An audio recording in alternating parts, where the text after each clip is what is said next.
Hello, hello, hello, and welcome to this new episode of El Reino Unido Explicado. Vamos a entrar hoy con el pequeño país de Wales, de Gales, ¿sí? Y Wales es un pequeño país dentro del Reino Unido, dentro del United Kingdom of Great Britain and Northern Ireland, y su capital es Cardiff. Sí, vamos a ver un par de estos típicos videos de 10 facts about no sé qué. Bueno, and we will do it in English. Okay, Wales. Today is Wales. It's a tiny country. The capital is Cardiff. Tom Jones, the Manic Street Preachers, or I don't know, Catherine Zeta-Jones. I don't know, a lot of different famous people come from Wales.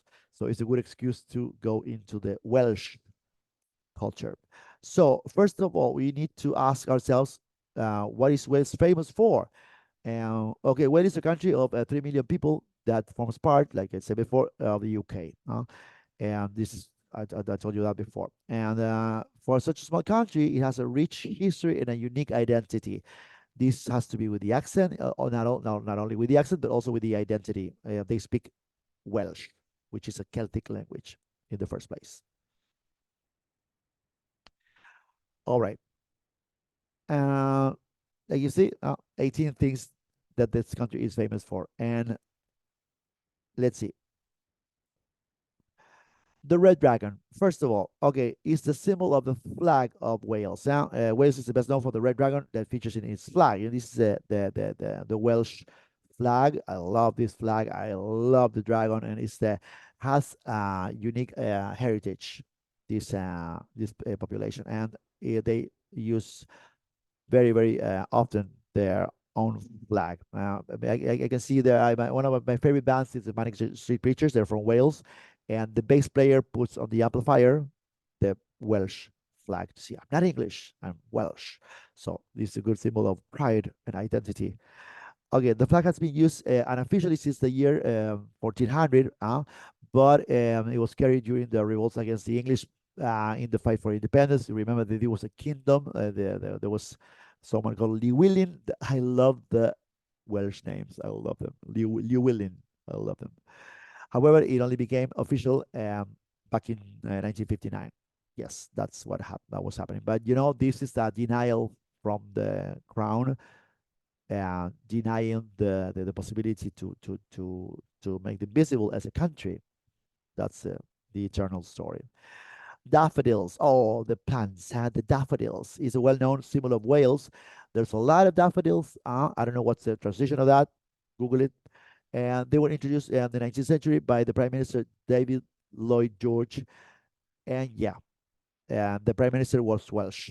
The Prime Minister of the UK, the Prime Minister David Lloyd George, who was happens to be used to be Welsh.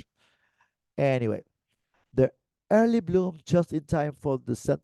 David's Day. St. David's Day is by January, and it's considered a key reason they were chosen because that's the point that they're in bloom. If you visit Wales in March, you will spot an abundance of them across the country, and of course the perfume. Leeks. Oh, you like this? Leeks are another long-standing emblem of Wales. You know this. Maybe in your country there's a different name. The leeks is, of course, that typical name for that is a vegetable, and although there is no clear reason why, it's a clear symbol of that. The origin tales range from curing colds to wearing them in a bottle as a symbol. No, it's a legend. You don't cure a common cold with this vegetable, but is a clear symbol of this identity. And rugby, each big tournament, Wales is into the battle with New Zealand. They have a strong rugby team. And yeah, Wales does not have a national sport, but although few would deny that rugby doesn't spring to mind. And also football, but basically in the last World Cup or the FIFA World Cup, Wales was in the tournament. So yeah, also football. Rugby union is commonly taught in schools and as well as in being played at a professional level, but for the major leagues. But it's like a social sport, not a social class sport. In England, is cricket, that social class sport. Right. What else? The national team is considered among the best in the world and many international titles. Yes, is rugby. The Welsh lady, if you live in Argentina and Chubut and Gaiman, there's a Welsh community and there's a typical Welsh lady. That's a typical outfit and this the great symbol of the culture, of the Welsh culture. And that is something that they still maintain. It's a traditional costume, like it says, and it was worn by women in rural areas of Wales during the 18th century. Remember that Wales is mostly rural areas, countryside, and mines also. The costume consists of woolen back-down corset, neckerchief, petticoat, and apron. Sorry, the apron. My grandmother used to wear an apron. Yeah, very housewife, something like that. Yeah, and knitted stockings and the iconic hat. But it's like a traditional costume. It's not something that you wear on the daily basis. It is frequently worn by girls on St. David's Day and during the royal visits when the king or the queen is present to show their heritage and their identity. The Welsh lady. Yep. The sheep. Oh, yeah, the sheep. Wales has a vast number of sheep. Remember, it's not sheep, it's sheep. Huh? Plural. There are around 3 sheep for every person. So it's the highest density in it's always a meat of sheep. And also the Welsh cakes. I tried them. I tried them when I was in the Welsh colony. And they're like kind of dry. You need to have them with I don't know, with some coffee because it's very, very dry. It's like a biscuit. Welsh cakes have been popular baked good in Wales since the 19th century, and you can get it in some Welsh colonies also. And barrel was the one in Puerto Madryn. They're similar to a scone, only they are baked in a different place. And the main ingredients are flour, butter, eggs, milk, currants, cinnamon, and nutmeg. Delicious, but too dry.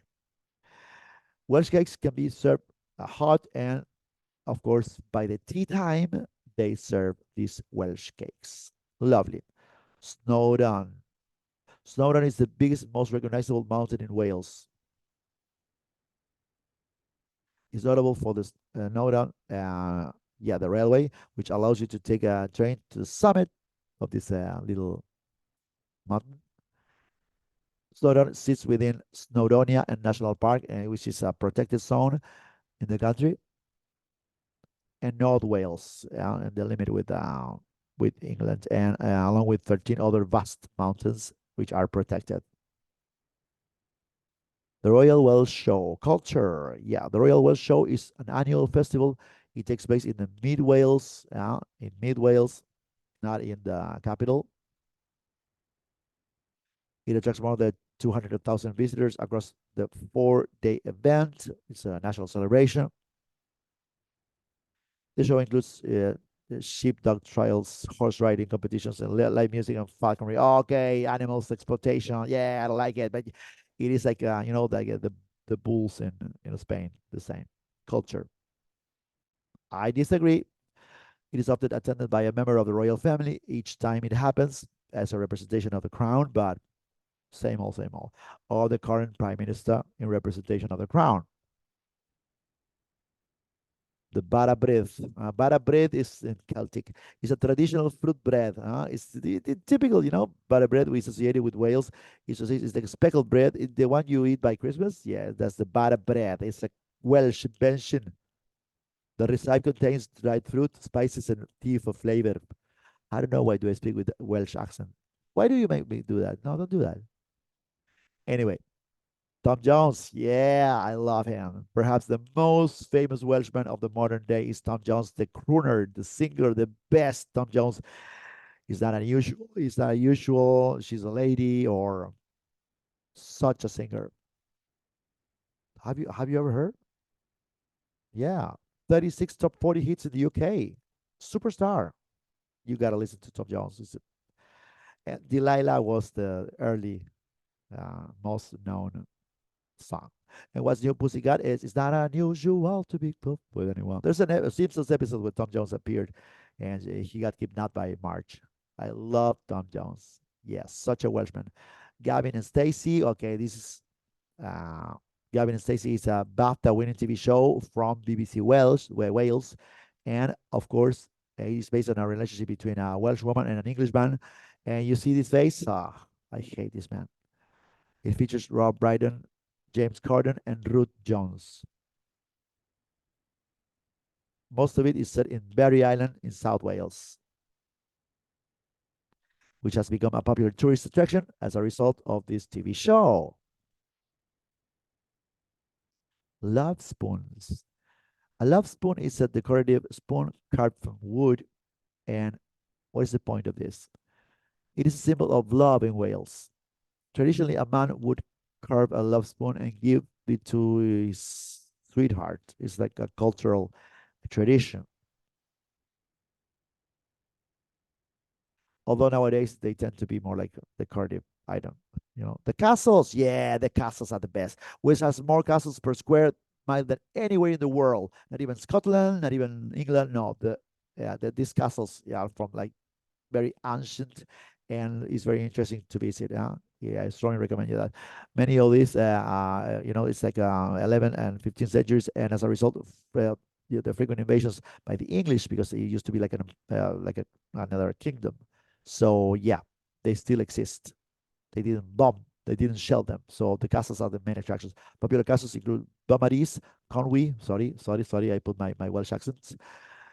The many popular castles include Beaumaris, Cymru, and Harlech. I love the Welsh language. And Caerphilly, which is the second largest castle in the UK. Why do I put this accent? Tell me why. Why do I do this? The waterfall country. Wales is full of waterfalls. An area, with these green spaces, and like this little piece of water, and has a concentration of waterfalls and branches of the river, and gorges and caves, and this is part of the nature, and one of the most interesting things to visit in Wales. Henry Falls is the most visited waterfall. Henry Falls. I love the names. It's like this: Rhys, Llewellyn, and Henry Falls. Let's go for the last one. Let's go with the last one. It was used by the Batcave as the Batcave by the 2012 blockbuster The Dark Knight Rises. That was the Batcave back in that version of Batman. Let's go for the last one. Okay. Portmeirion. Portmeirion. Portmeirion is a small Italian-style village in the rural North Wales. I love this. It's not the center of Cardiff. I love this. And that's the name. I put this accent. I don't know why. It consists of colorful buildings, fountains, and statues, like Italian, and 70 acres of gardens, all in the Renaissance style. Nobody lives in the village. It's a mainly tourist attraction, so it's like a decorative. It's kind of like, yeah, it's kind of like Italian. Festival venue is a place for doing events, and occasionally used as a filming location for the strategy. The Welsh rarebit food. Welsh rarebit is the national dish of Wales. Love it. It's made from creamy Welsh cheese and thickly sliced toast. Cheap and yummy. And finally, Roald Dahl. Okay, the well-known children's novelist Roald Dahl was born in Cardiff, the capital of Wales, and his works include James and the Giant Peach, Fantastic Mr. Fox, the BFG, Charlie and the Chocolate Factory, and Matilda. Well, this is it for today's episode of El Reino Unido Explicado. Hoy vimos Gales, vimos Wales y toda su cultura y todos sus puntos de atracción. Los dejo porque nos falta Escocia para el último episodio. Sí, nos falta Escocia y nos falta Irlanda del Norte también, ¿no? Ok, si quieren más videos de estos, dejen sus comentarios. Sí, nos vemos en la próxima emisión de este serial de El Reino Unido Explicado. Hasta la próxima. Chao.